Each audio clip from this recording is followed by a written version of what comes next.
জি, আসসালামু আলাইকুম। আপনারা জানেন যে শাহজাহানপুর রেলওয়ে সরকারি উচ্চ বিদ্যালয়, এখানে একটা সমস্যা হয়েছিল, একটু উত্তেজনকর পরিস্থিতির সৃষ্টি হয়েছিল। প্রিজাইডিং অফিসার কর্তৃক যখন আমাদেরকে জানানো হয়, তখন আমরা সাথে সাথে এখানে ঘটনাস্থলে চলে আসি।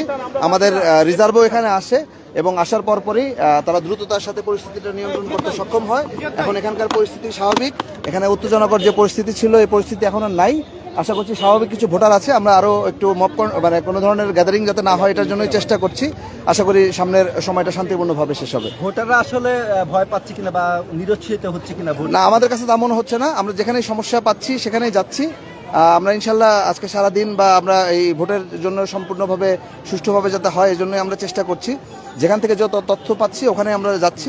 ইনশাল্লাহ জনগণের মনে তারা এখানে ভোট দেওয়ার জন্য সেই সাহসটা খুঁজে পাবে। প্রার্থীদের পক্ষ থেকে আপনাদের কাছে কোনো অভিযোগ এই মুহূর্তে তারা মৌখিক বা লিখিত অভিযোগ? না, কোনো মাঝে মাঝে বিভিন্ন রাজনৈতিক কর্মীরা হয়তো আপনাদেরকে করছে, কিন্তু আমরা মূলত প্রিজাইডিং অফিসার যেখানে সমস্যা ফিল করছেন বা আমাদের গোয়েন্দা সংস্থা কর্তৃক যেখানে সমস্যা আমরা পাচ্ছি সেখানে আমরা যাচ্ছি এবং ওখানকার পরিস্থিতি আমরা করেছি। আপনারা জানেন যে এটি একটি গুরুত্বপূর্ণ একটি কেন্দ্র। এখানকার যে পরিস্থিতি ছিল, আশা করি আমার মনে হয় এখন সব ঠিক হয়ে গেছে। ধন্যবাদ।